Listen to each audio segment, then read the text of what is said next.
Vamos embora. Vamos embora. Pessoas, vamos embora. Vamos lá. Eu tenho muitas mensagens, tá?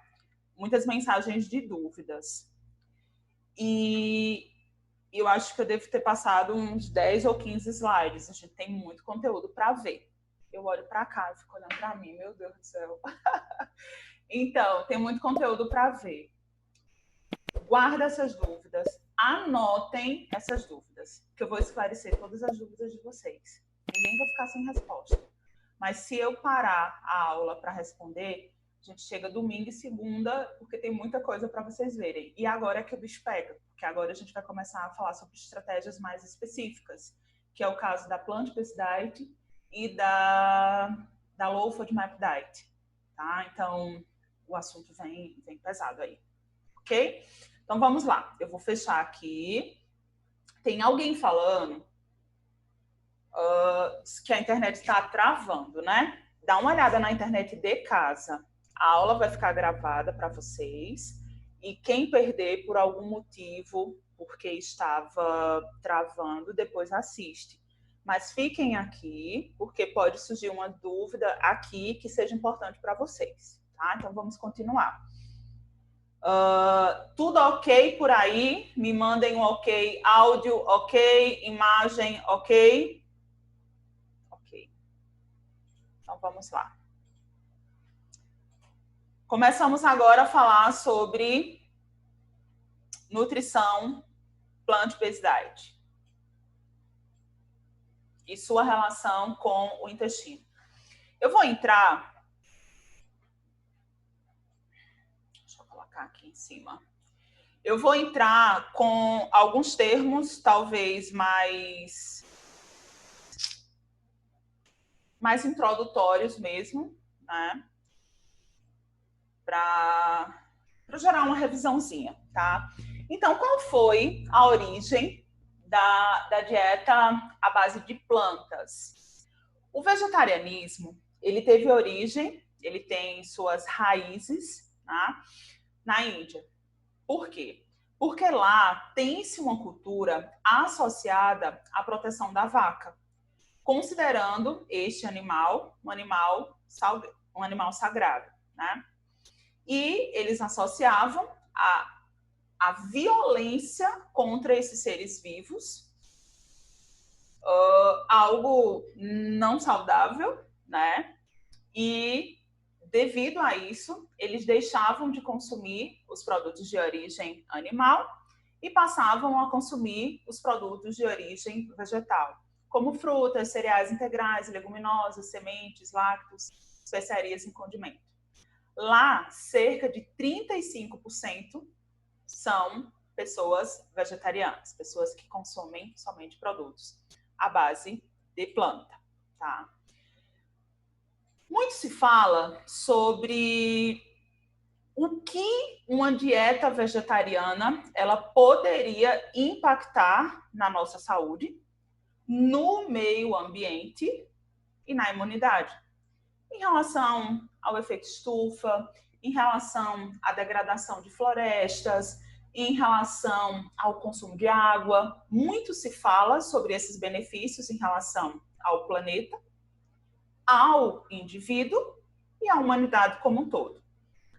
Esse trabalho, né, ele fala, publicado em 2011, que se todo mundo passasse a seguir uma dieta plant-based diet, cortando os produtos de origem animal, nós conseguiríamos erradicar a fome no mundo. E quando a gente olha para essa imagem, acaba sendo uma imagem muito impactante, né? Mas eles defendem essa linha de que uma dieta à base de plantas seria capaz de erradicar a fome no mundo. Eu trago para vocês alguns conceitos, para alguns chover no molhado, conceitos que realmente já está muito bem sabido, para outros podem ser novidades. Então, qual seria a nomenclatura, o termo técnico em relação a esses grupos? Primeiro, nós pensamos, o vegetariano é aquele que não consome carne, seja ela vermelha ou branca, peixes ou frutos do mar. Não comem o animal. O ovo-lacto vegetariano, ele não vai consumir o animal, mas ele vai consumir leite, derivados, ovos e mel. Um termo que para mim acaba sendo novidade é o peixetariano. Esse peixetariano, eles falam que consomem peixe, leite, derivados, ovos e mel, mas não consomem a carne branca, nem vermelha. O vegetariano estrito, ou aquele que é considerado vegano, não consomem alimentos de origem animal, em espécie alguma. Veio do animal, ele não come, tá? E aí não usam produtos que são testados em animais, não usam, quem dirá, casacos de pele, né? Então, realmente são bem defensores em relação aos animais. O semi-vegetariano, ele pode ser, são aquelas pessoas que atendem muito a linha do segunda sem carne, sexta sem carne, né? Eles têm uma perspectiva nesse aspecto de tirar alguns dias da semana o consumo à base de origem animal. E o plant-based diet é uma dieta à base de planta. É uma dieta baseada em frutas, é uma dieta baseada em legumes, tubérculos, grãos integrais, leguminosas na sua forma mais íntegra. E alguns excluem ou minimizam o consumo de carne. Porém, o que é que eles defendem? Que devem ser carnes orgânicas, pode ser carnes, pode não, deve ser carnes que foram alimentados pelo pasto, que não são galinhas que são criadas lá nas suas granjas, são galinhas felizes, que são criadas comendo comidinha, né, normal, e não comendo ração, tá? É uma alimentação mais orgânica, é uma alimentação mais natural. E qual seria a característica dessa dieta? Ela é uma dieta rica em antioxidante, ela é uma dieta de característica anti-inflamatória, ela favorece a microbiota intestinal por ser rica em vitaminas, minerais, compostos bioativos e fibras, tá? Lembrando que eu estou falando da plant-based diet. É uma dieta que minimiza o consumo de carne, incluindo frango e peixes, e buscando a alimentação mais orgânica. Porém, nem todas as pessoas que aderem à estratégia plant-based diet, elas vão querer comer carne. E aí nós precisamos nos atentar a dois fatores: ferro e a vitamina B12. Para esses indivíduos que não consomem carne de forma alguma, nós temos que atentar a esses dois fatores, tá? Mas a questão que a gente vai trazer é muito a plant-based diet aqui. Para cá. Quais seriam os benefícios em relação à saúde como um todo dessa dieta, desse tipo de estratégia que é a plant-based diet? Redução de mortalidade por todas as causas, isso publicado nesse artigo em 2016. Redução de mortalidade por doenças cardiovasculares, lembrando daquela história do TEMAL, que vem lá da origem animal. Menor risco para a maioria das doenças crônicas, menor incidência e severidade de obesidade, hipertensão, hiperlipidemia, hiperglicemia e possível reversão de diabetes mellitus, possível reversão, tá? Não tem nada concreto. Protege contra alguns tipos de câncer, osteoporose, degeneração macular e catarata, melhora a imunidade, melhora a manutenção do peso e reduz o uso de medicação, tá? Porém, nós precisamos ter um cuidado. Talvez muitas das perguntas que vocês fizeram no chat anterior eu consiga responder ao longo do nosso curso, tá?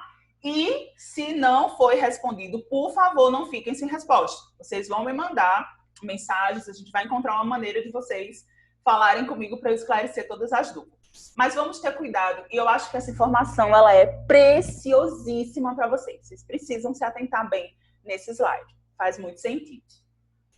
Cuidado com uma dieta plant-based diet. Por quê? porque ela ultrapassa os limites de fibras, tá? A recomendação seria mais ou menos ali entre 30 e 40 gramas de fibra. Nós vimos lá nas nossas aulas que antecederam a Masterclass que alguns estudos até apontam que 50 gramas de fibras é interessante para modular a microbiota intestinal, mas quando você ultrapassa muito, você pode sofrer algumas alterações a nível intestinal. O paciente ele pode ter alguns desconfortos. Por exemplo, quando eu aumento muito as fibras na dieta, eu preciso adaptar esse intestino, porque às vezes ele não está preparado para receber tantas fibras, né? E aí apresenta alguns efeitos rebotes. Diarreia, pode apresentar até constipação. Porém, a gente tem que se atentar, quando eu penso numa proteína à base de plantas, eu tenho que me atentar em relação à proteína, né? E nós sabemos que a maioria das proteínas que vem de origem vegetal, ela vem dos grãos. E esses grãos, eles podem afetar negativamente alguns indivíduos com relação a esses gases. Por exemplo, nos grãos, nós temos algumas enzimas que são responsáveis pela produção desses gases, que é a rafinose, a estaquiose e a verbascose, tá? Essas enzimas, elas precisam ser quebradas por na verdade, são enzimas que precisam ser quebradas por uma outra enzima chamada de alfa-galactosidase. Nós não produzimos a alfa-galactosidade, ela não é produzida no indivíduo. Porém, nesses grãos, vem a enzima alfa-galactosidase. E para que você consiga melhorar essa digestão, você precisa deixar esses grãos de molho. Recordando, para não deixar nada confuso. Eu dou uma dieta vegetal para o meu paciente. Eu aumento muito a quantidade de fibras. Inicialmente, ele pode ter um certo desconforto gástrico. Ele pode apresentar sinais e sintomas de gases, diarreia.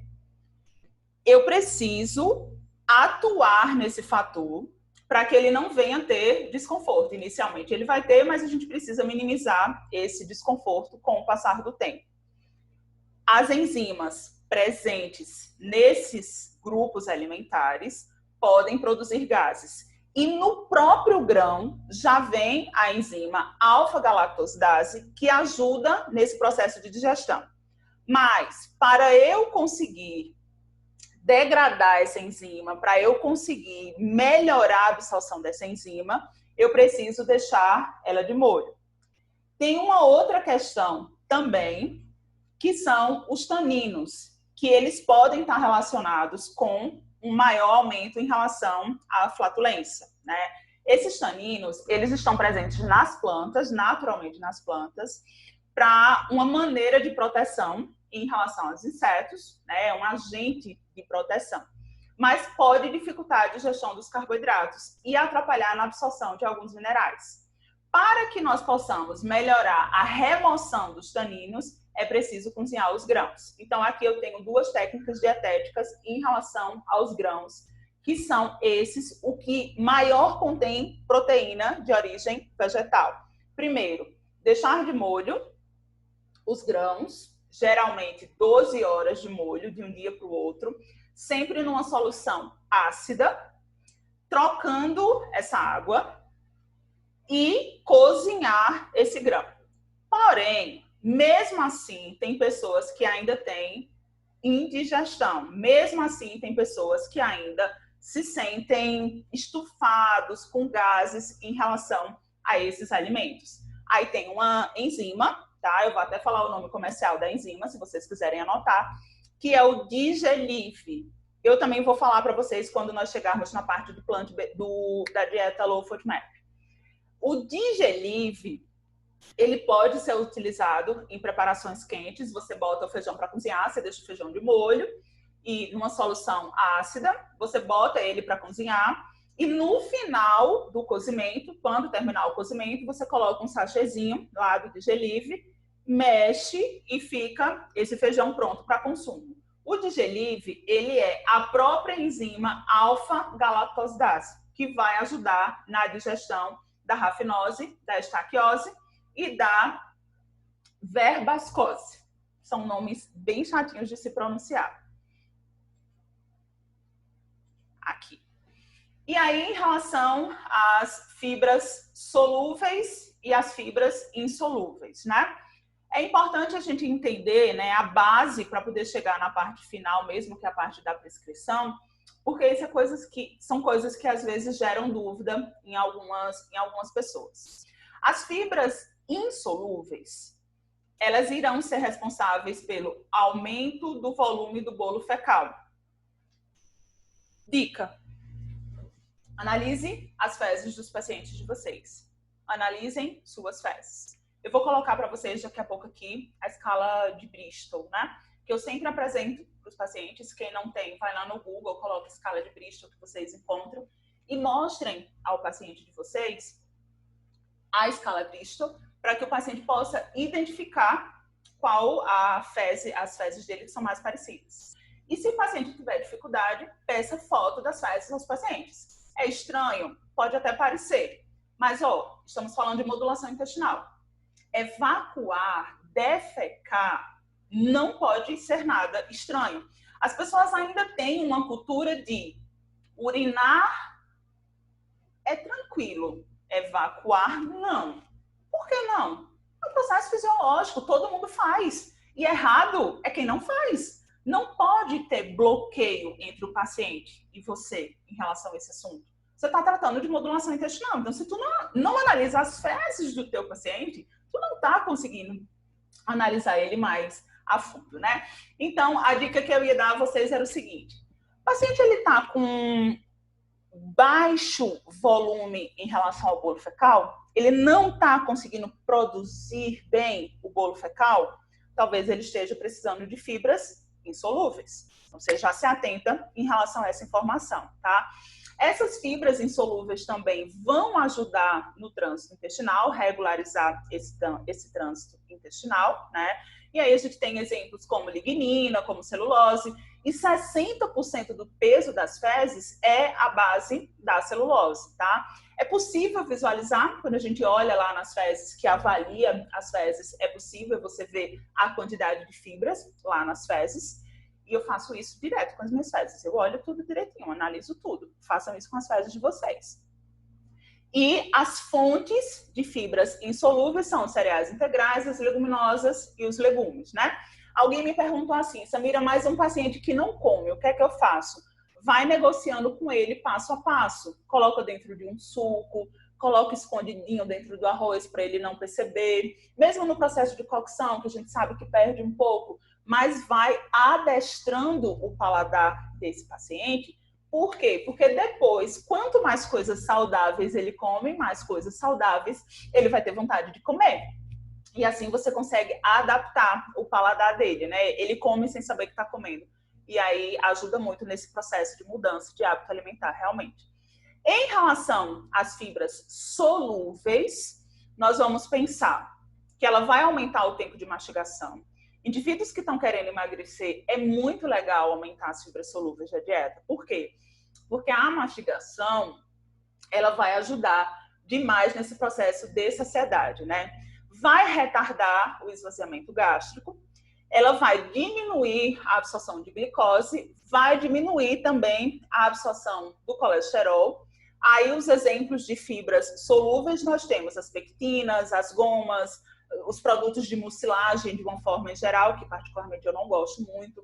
Nós temos o psyllium e a beta-glucana. O psyllium vai ser muito falado quando nós entrarmos no assunto de constipação, porque ele ajuda demais. E fontes naturais, nós temos a maçã, a aveia, a cevada e as leguminosas. Vou passar aqui para vocês. Pensando nessas fibras, nós lembramos, né? As fibras, elas estarão alimentando as bactérias, conferindo um substrato para essas bactérias, e essas bactérias irão produzir metabólitos que são benéficos a nós, que esses metabólitos são os ácidos graxos de cadeia curta. Quando existe essa conferência em relação às bactérias, nós lembramos das fibras pré-bióticas. pré-bióticas. A terminologia vem justamente do alimentar os probióticos, dar aos probióticos os substratos que eles necessitam, né? Então, esses pré-bióticos, eles são ingredientes alimentares que não são digeridos, nós não conseguimos fazer a digestão, mas que afetam de maneira benéfica ao hospedeiro, estimulando seletivamente o crescimento de algumas bactérias, tá? Bactérias presentes principalmente no cólon, que é o intestino grosso. A fermentação das fibras gera os ácidos graxos de cadeia curta, propianato, acetato, butirato, reduzem o pH intestinal e esses três aqui que eu já falei para vocês e que eu espero que vocês estejam cansados já de saber, e melhoram a ionização de alguns minerais, tá? Pensando em uma alimentação plant-based, pensando em uma alimentação à base de plantas, nós lembramos muito em relação às proteínas, tá? E aí falamos sobre proteínas benéficas, que seriam proteínas ali talvez de origem vegetal, mais uma pouca quantidade talvez de origem animal.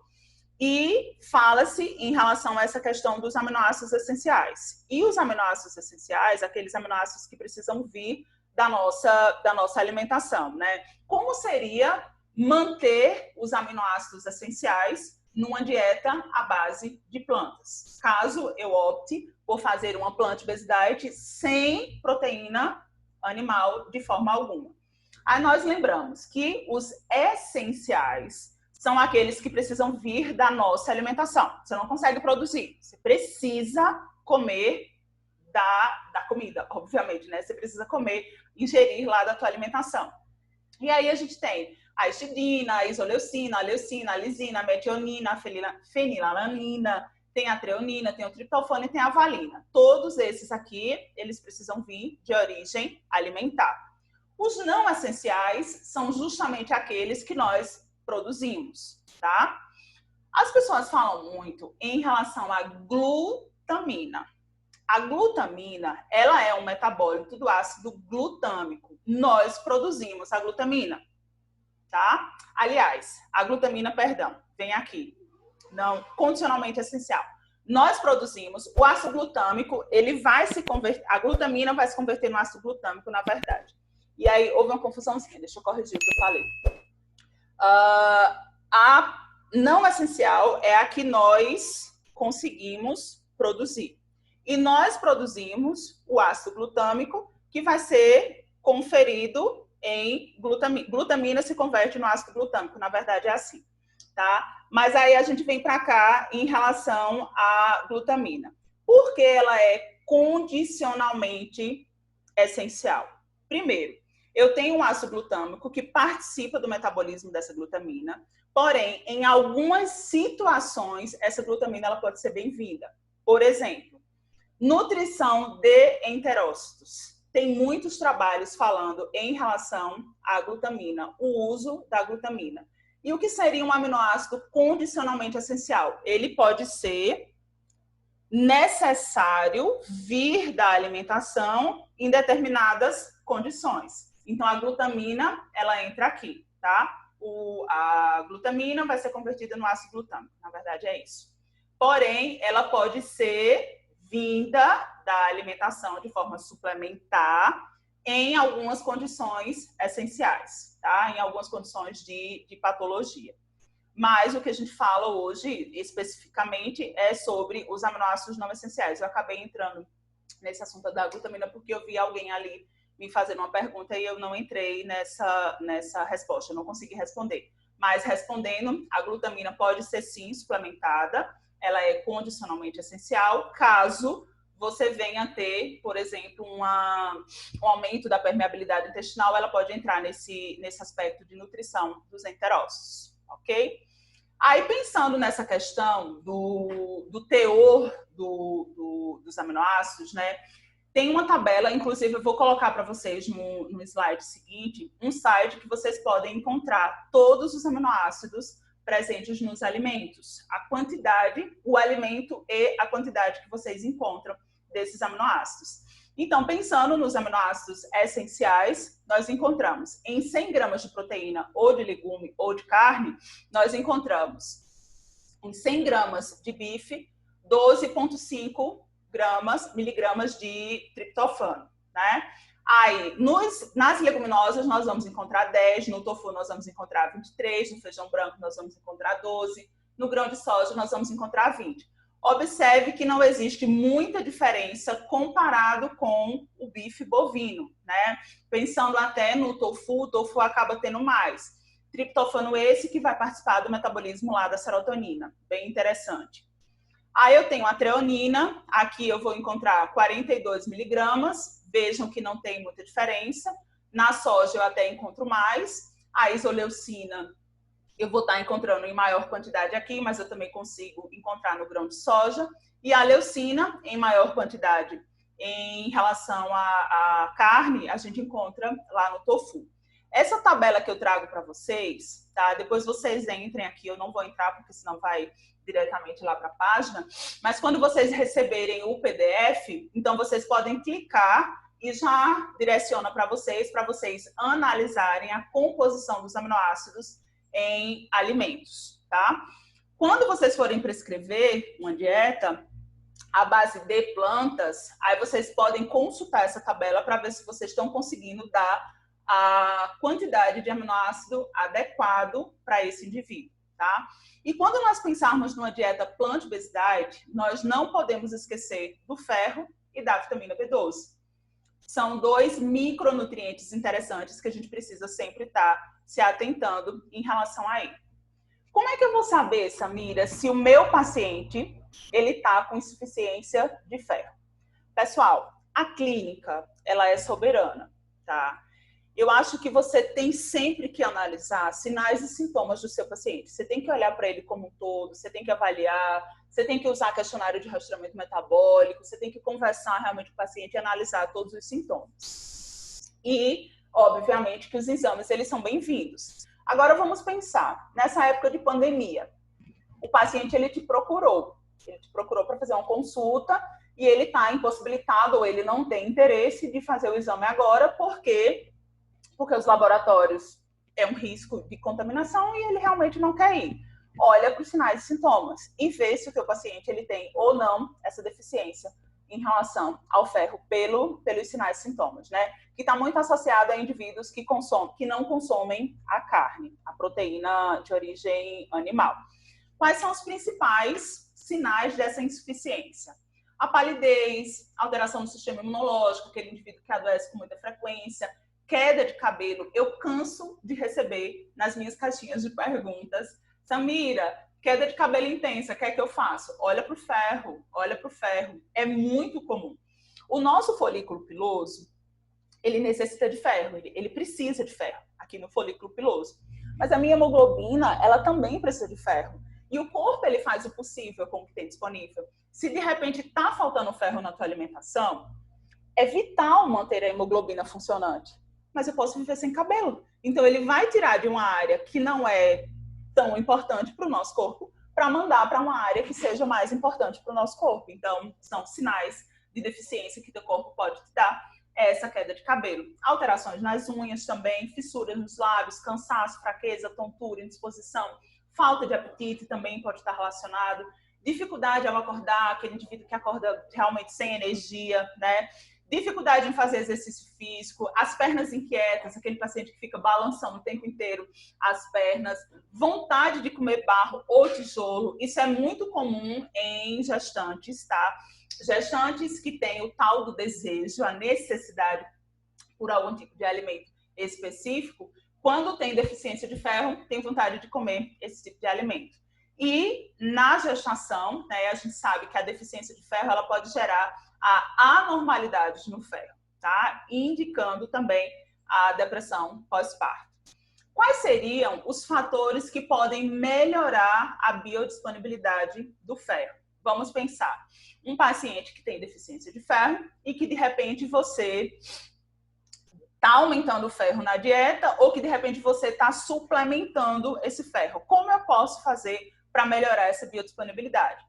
Primeiro, a gente precisa reduzir a composição dos fitatos, aqui ficou filatos, mas é fitatos, depois eu vou corrigir antes de mandar para vocês.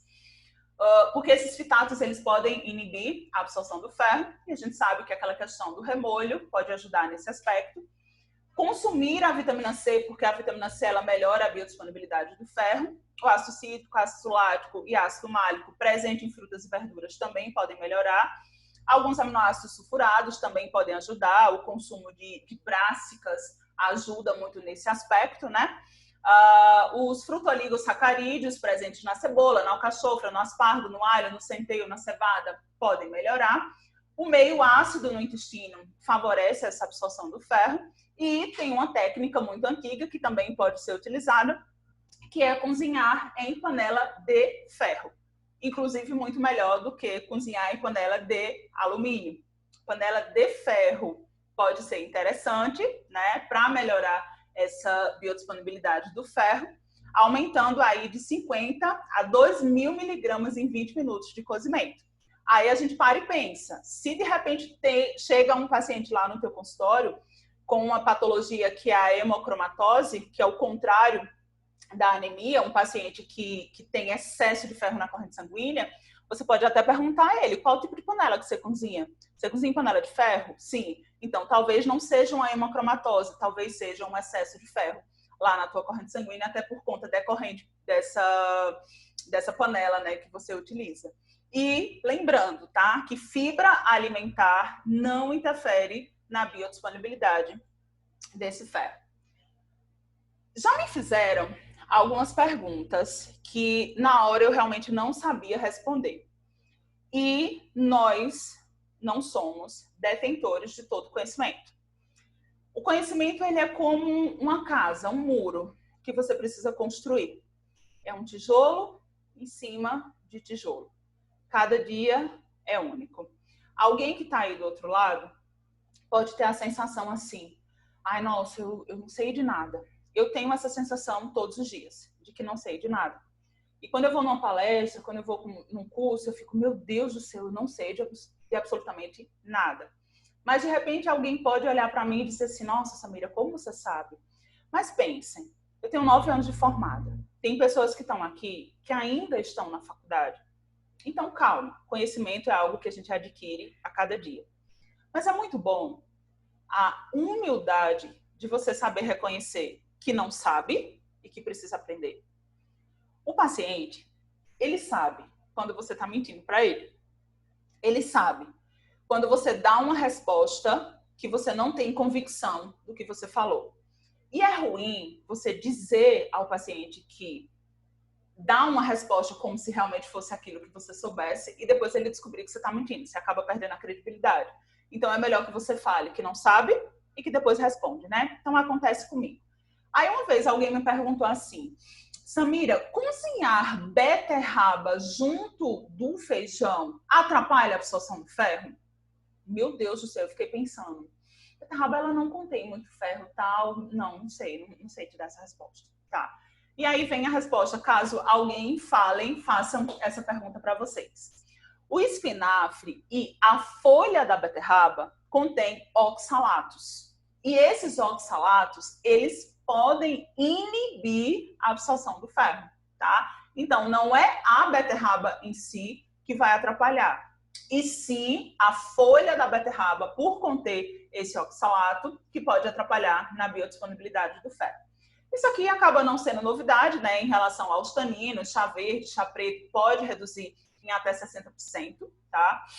O paciente com anemia, o paciente com deficiência de ferro, observa o hábito dele se depois do almoço ele tem o hábito de tomar um cafezinho, porque isso pode estar atrapalhando a biodisponibilidade do ferro.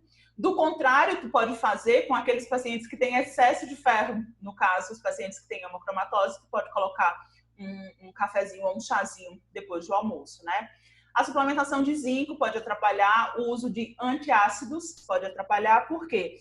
Porque a vitamina C, ela ajuda na biodisponibilidade do ferro. E se você toma um antiácido, você acaba diminuindo essas concentrações de vitamina C e não consegue melhorar a biodisponibilidade do ferro. E os lácteos, né, eles também podem atrapalhar. O potássio presente na banana pode atrapalhar a absorção do ferro. E o cálcio presente no leite e derivados pode atrapalhar a absorção do ferro, tá? Agora, é importante lembrar que seja na mesma refeição. Pensando em relação à vitamina B12. Essa vitamina B12 é muito comum você encontrar pessoas com deficiência de vitamina B12. Naquele questionário que eu prometi que ia mandar para vocês, que é o questionário de rastreamento metabólico, tem uma pergunta que fala concentração, memória. Quando o paciente fala que tem dificuldade de concentração, que fala que tem dificuldade de memória, eu já linko logo com a vitamina B12, que essa vitamina ela está muito relacionada a esses sinais e sintomas. Obviamente que não é só isso, mas pode fazer sentido, né?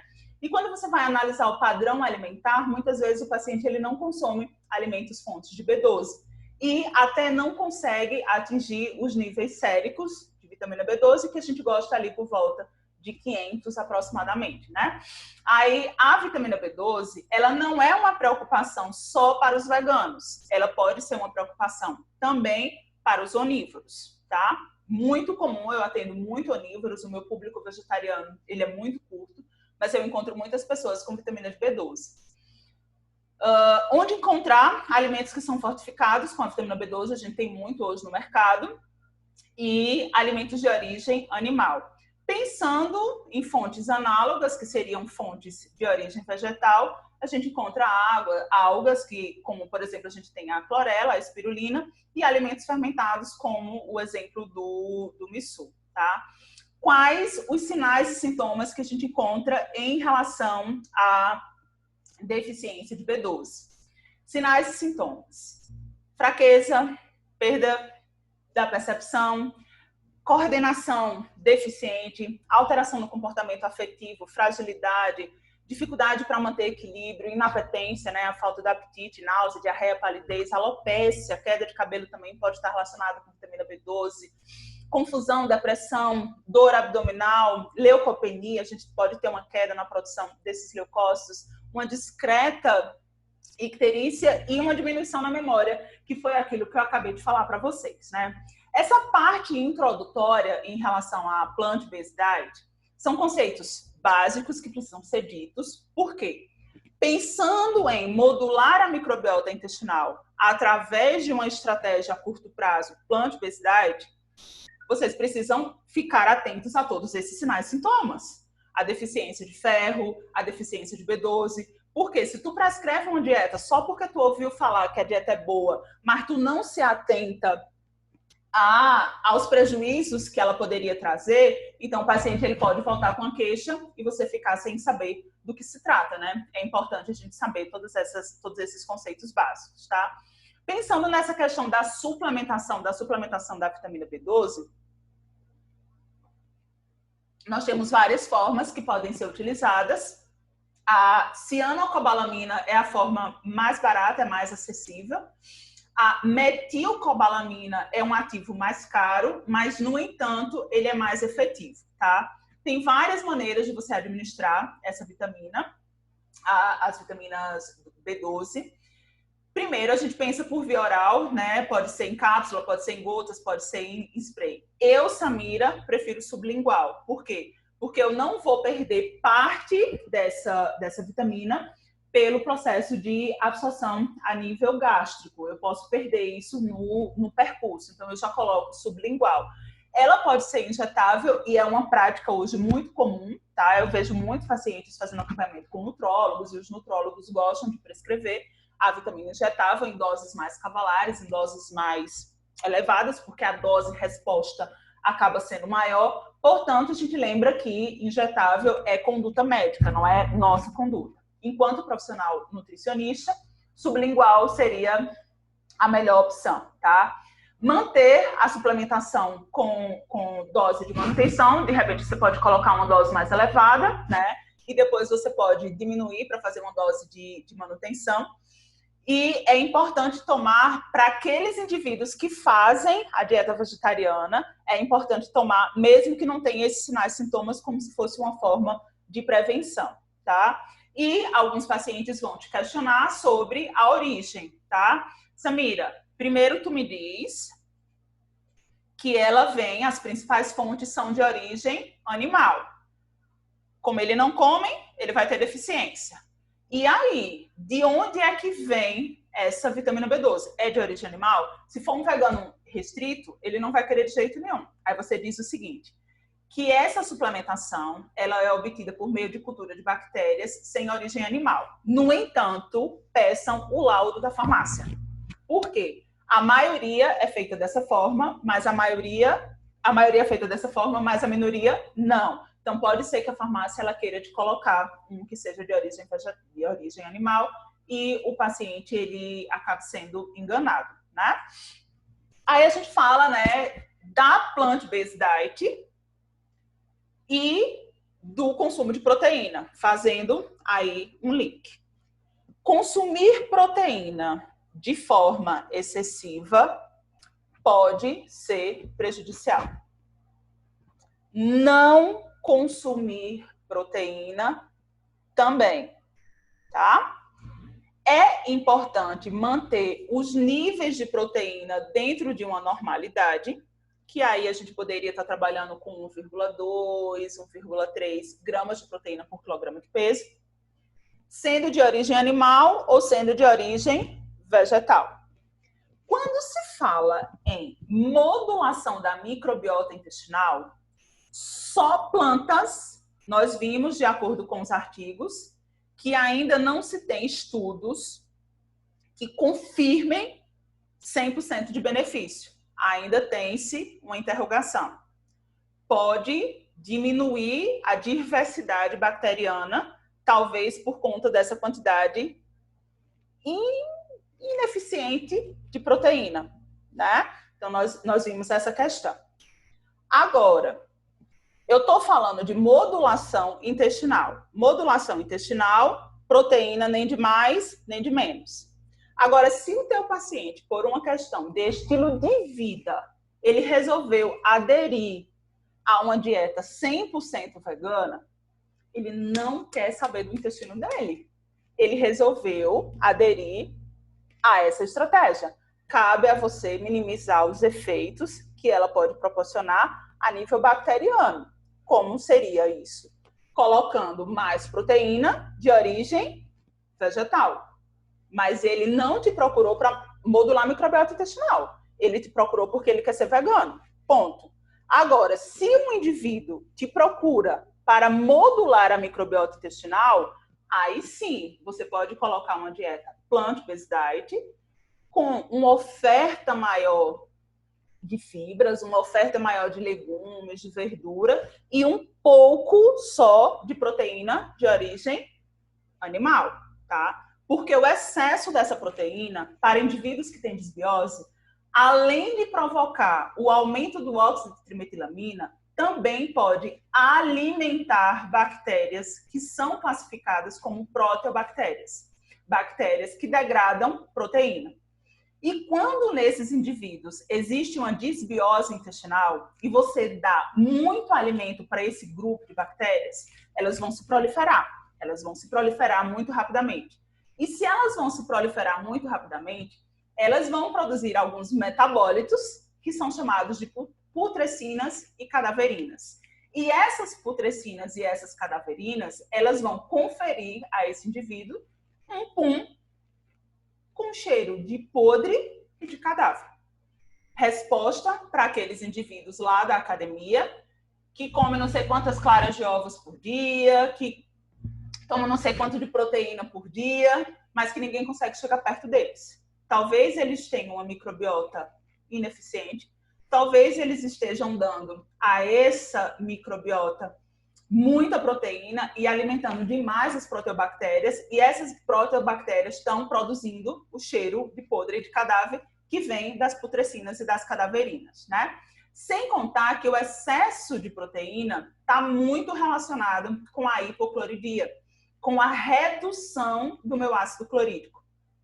E também está relacionada com a dieta ocidental, tá? Aqui eu tenho para vocês uma tabelinha onde vocês encontram o alimento, a gramatura do alimento e a quantidade de proteína que tem ali. Por exemplo, 3 colheres de sopa de grão de bico, que corresponde a aproximadamente 60 gramas, eu encontro 12,7 gramas de proteína. Então, você vai colocando na dieta desse paciente, se for um paciente que não quer comer carne de jeito nenhum, porque ele te procurou, porque ele quer fazer uma dieta plant-based diet, aí você não se preocupa com a proteína de origem animal, você só vai se preocupar com a proteína de origem vegetal. Mas se é um paciente que te procura para modular a microbiota intestinal, você coloca um pouco de proteína de origem animal e um pouco de proteína de origem vegetal. Você consegue fazer um equilíbrio dos dois, tá? Aqui esse gráfico vai ficar para vocês e eu não preciso me atentar a isso. Agora sim, modulação intestinal na dieta plant-based diet. Vimos que o excesso de proteína é prejudicial, a falta de proteína pode diminuir a diversidade bacteriana. Se o paciente me procura para ser vegano, ele vai ser vegano e ele não quer saber das microbiotas dele. Ponto. Mas se o paciente ele me procura para modular a microbiota intestinal, eu posso sugerir a ele a Whole Food Plant-Based Diet, que é uma estratégia que não limita, na verdade ela limita sim, mas ela não restringe o consumo de carne. A base dessa estratégia, que é a Whole Food Plant-Based Diet, eles falam que 80% da dieta deve ser de consumo à base de vegetais e 20% à base de origem animal. Então, você pode comer, sim. Para mim, Samira, eu penso que para modular a microbiota intestinal, essa seria a melhor estratégia em relação a ter um pouco da proteína animal e muito mais da proteína vegetal e muito mais fibras, né? O que é que eles enfatizam? Eles sugerem que sejam alimentos inteiros e minimamente processados. É tudo que a gente deseja em relação ao intestino. Porque nós vimos que os emulsificantes, que os corantes, que os estabilizantes, eles acabam com a nossa microbiota intestinal. Sendo minimamente processado, vai conferir um efeito bem legal à nossa microbiota. Essa alimentação, ela concentra-se em plantas, incluindo vegetais, frutas, grãos integrais, legumes, sementes, nozes, que deve constituir a maioria do que você consome. 80% da tua dieta deve ser disso aqui. Exclui alimentos refinados, perfeito, porque o excesso de açúcar pode ser prejudicial para a nossa microbiota intestinal, farinha branca e óleos processados, preferindo os óleos prensados a frio, como é o caso do azeite de oliva, que é um azeite extra virgem, né? E não os óleos refinados e extremamente processados. Esse grupo, né, ele presta muita atenção em relação à qualidade dos alimentos e são esses defensores da Whole Food Plant-Based Diet, eles promovem a orientação, eles preferem alimentos que sejam mais orgânicos, tá? E do próprio local de origem, né, que não passe por muitos outros vendedores, que não passe por muitas mãos, vamos dizer assim, priorizando mais aquele microprodutor, tá? Ele limita ou evita o produto de origem animal. Quando eu falo limita, seria justamente 20% da composição da dieta.